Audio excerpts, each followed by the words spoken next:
how do these instruments work? Well, it's just to kind of highlight the similarities and the differences between the instruments. So this is the DTA. So if you look on the left-hand side, that pretty much looks like how our instrument is. The way that it works is you've got two thermocouples now, and so this little holder here sits in a furnace, and the furnace heats up, and there's a thermocouple that I've drawn in the middle, in the blue lines, and that measures the furnace temperature. So it heats up at a very linear way. And then the thermocouples, there's two of them, there's one under each of these little pans, and that measures the sample temperature. Now, the clever thing about it is what they do is you can see in the middle of the drawing for the two thermocouples, and they're wired back to front. And so what that does is it cancels out all of the furnace temperature measurement. So what it measures is just the difference between the two samples. Okay, and so because of that, it's quite sensitive, but it's a qualitative measurement. Okay, so what's the difference between that and the DSC? Well, this is what the DSC looks like. It's kind of similar but different. So you can see you've got a sample pan and a reference pan, and basically, as with the DTA, the reference pan is just measuring the kind of environment. It's like a blank, and then the sample pan is on the right. There's a thermocouple, again, situated right underneath the sample, but the difference between the DSC and the DTA is that the DSC has a little heater underneath each of the samples, and so as a sample undergoes a phase change of some sort, it gives out or takes in heat. And so what those two little heaters do is it constantly measures the temperature, and then it applies a power to one of the heaters to keep the difference at zero.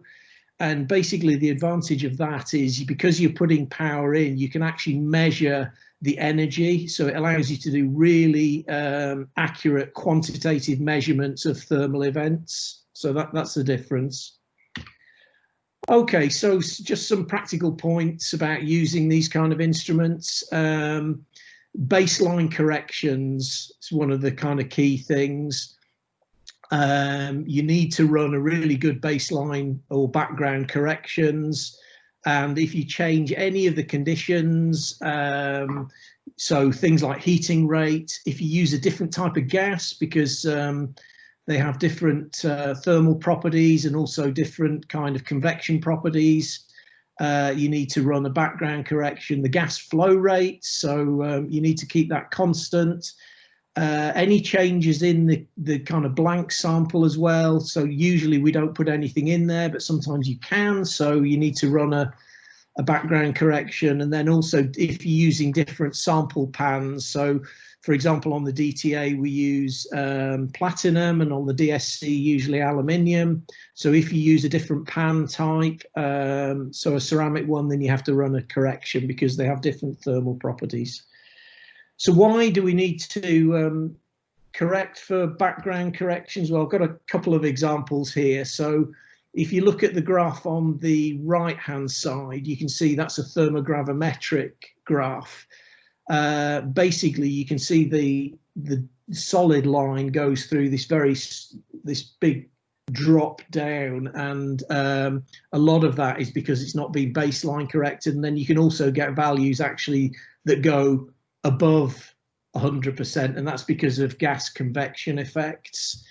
Also, then on the the left-hand side, you can see you can see the difference that these kind of convection effects make. So you can see on at the start of the curve, you can get quite significant gas convection effects that can affect your data, and then you can see the red lines, a really nice flat corrected background.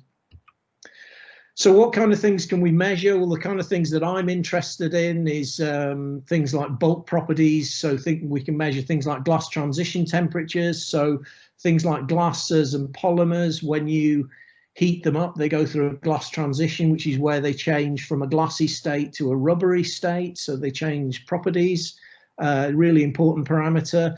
You can look at things like crystallization and melting in glasses and polymers.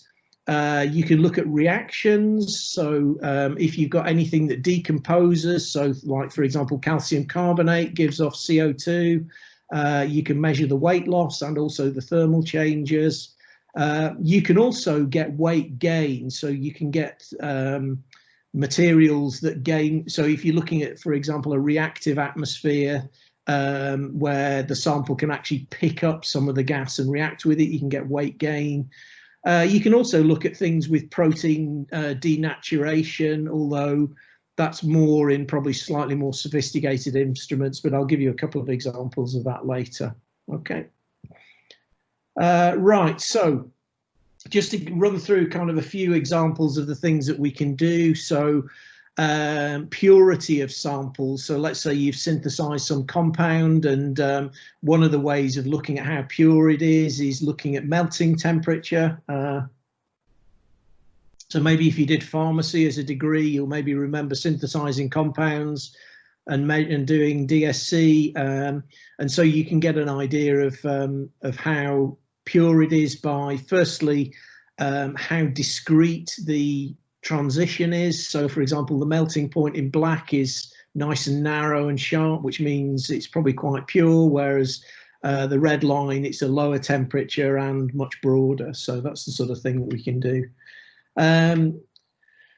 So this is perhaps a slightly more complicated DTA, or I think this is probably a DTA measurement, but it may be DSC. So it's looking at maybe a polymer or a glass, and you can see we've got a few events that occur in here. And so we've got the glass transition, which is not a peak, it's a shift in the baseline. And then it also, you can measure things like crystallization and then also melting.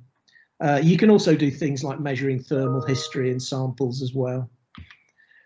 So what do these kind of measurements mean, or how useful are they? So I'll just going to try and give you a few examples. So things, for example, like this is polyethylene glycol, so PEG, which is a very common excipient, and you can see the effect of molecular weight on transition temperatures. So as the molecular weight goes up, the transition temperature drops.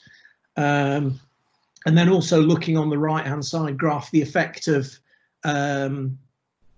both molecular weight and then also a bulk, and also if you entrap PEG in a matrix, you can see the difference it makes to the transition temperature. So you can do some kind of interesting things. This is just looking at the effect of processing. So when you, if ever you process polymers, you know, if you solvent cast them, or if you thermally process them, like thermally press them, can have a massive effect on things like crystallinity. And crystallinity is really important for things like drugs, and also maybe polymers that carry drugs. So crystallinity has a huge effect on things like the degradation properties of polymers. So you can see these three. The black line at the bottom is a cast film, and when you solvent cast films, they tend to be very low crystallinity, which can be sometimes useful, sometimes not. But then if you look at the blue and the red lines, it's the same material, but heat pressed, and so you can see the effect of the different temperatures on the crystallinity. Okay. So also looking, this is just the same graph, but also giving you an idea about measuring enthalpy of crystallization.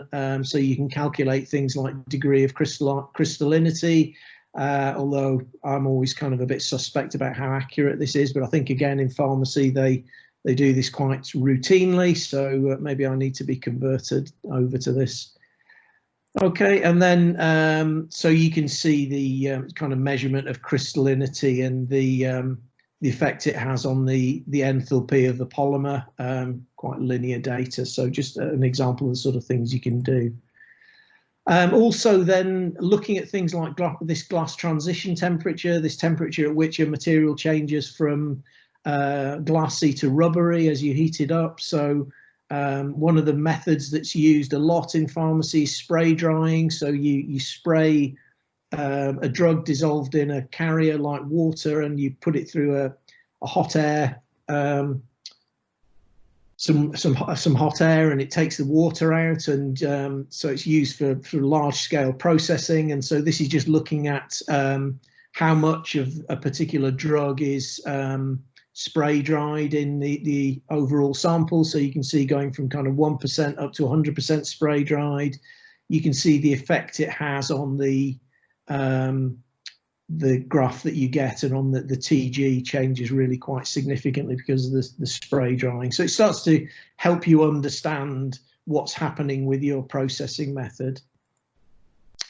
So why is determining crystallinity so important? Well, from a materials point of view, crystallinity massively affects mechanical properties. So if you're ever looking at things like polylactic acid, polyglycolic acid, PCl, so thermoplastics, crystallinity can affect the mechanical properties. It affects how it can be processed.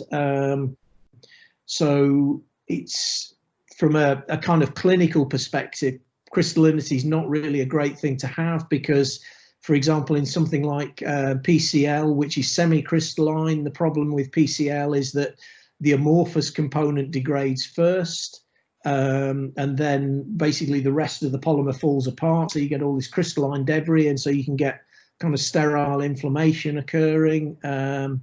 So that's the kind of negative side of it. The positive side is crystallinity tends to improve mechanical properties massively. So it can affect the degradation profile. Crystallinity for drugs massively affects the solubility, so it actually maybe gives you a way of controlling the solubility. You know, a lot of drugs are very poorly soluble, so maybe this the crystallinity is a way of improving the solubility and the bioavailability. Okay, so just to give you some other examples of the kind of things that you can do. Sorry.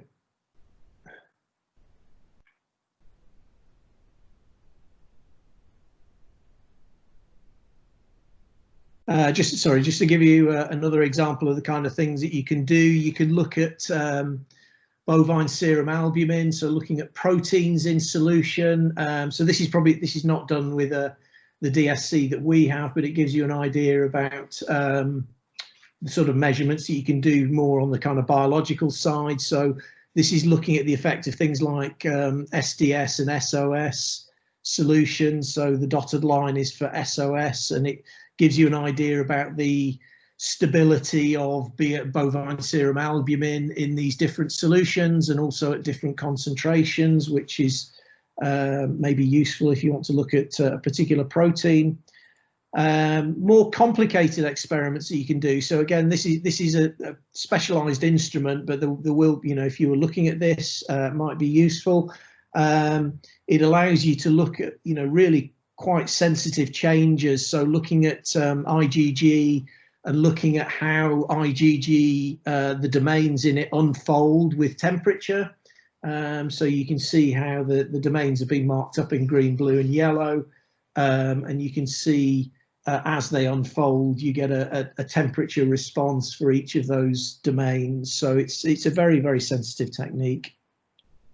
Okay, so going back to something more that I understand, you can also start to look at things like decomposition. And so, you know, just a fairly obvious one, looking at calcium carbonate. And when you heat up calcium carbonate, you get CO2 loss, you know, quite significant weight loss.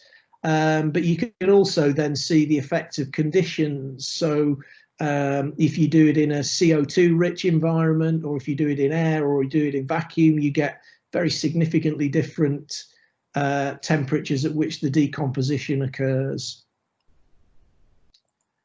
The other thing you can also look at is, so this is kind of quite an interesting one, and I think it starts to show you the power of these what they call them hyphenated techniques or combined techniques. So looking at both weight change and thermal changes, and so this is looking at sucralose. And so if you look at the graph going from left to right, this is probably actually quite a badly baseline corrected graph, because you can see the TG line is going, you know, dropping down when it probably should be a little bit more flat.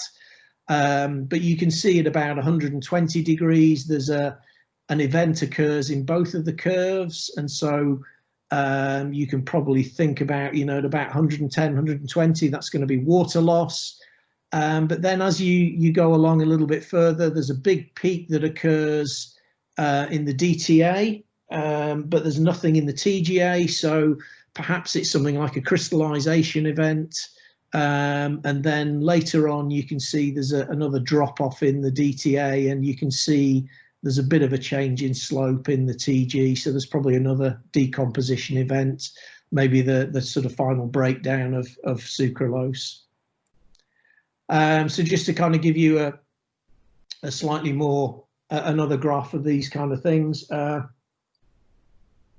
So the previous curve, this graph, you can see the TG is just plotted as a weight change, but one of the other ways which I find is very, very useful for plotting the data is as delta TG. So it's basically plotting the slope change against time. And so this is, you can see it quite clearly in the bottom graph. So the kind of normal TGA curve is seen just kind of dropping off. But if you convert it to DTG, it kind of correlates, you get these peaks like you do in the DTA curve. And it really helps you to correlate the kind of delta TG with the DTA events. So I quite often like to plot them as these delta TG events. It just sometimes helps to interpret the curves that you're getting.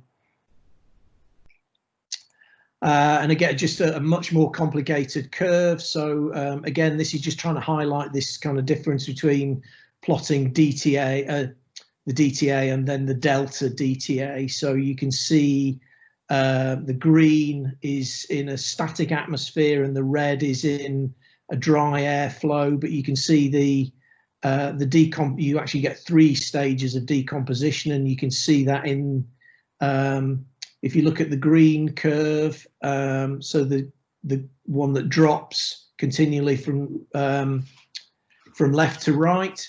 So if you look at that, it looks like there's maybe just the 2 events, but then if you look at the dashed green line, you can probably just see there's a little bit of a shoulder on the first peak. So you can start to differentiate some of these more subtle events out from the data, and you can see it really nice and clearly in the red curve. So you can see the DTA and then the delta, you get these very clear 3 events. So sometimes changing the atmosphere can make a massive difference to kind of separating out some of these events.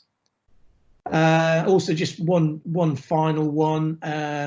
So this is a kind of classic experiment to do, and it's sometimes I get students to do it at the beginning because you get lots and lots of thermal events in here. And so this is copper sulfate, which is 5H2O, and it basically breaks down. It goes from 5 to 3, 3 to 1, and then copper, and then dehydrated, and then you also then get a couple of events higher up, which is the loss of sulfate and oxygen.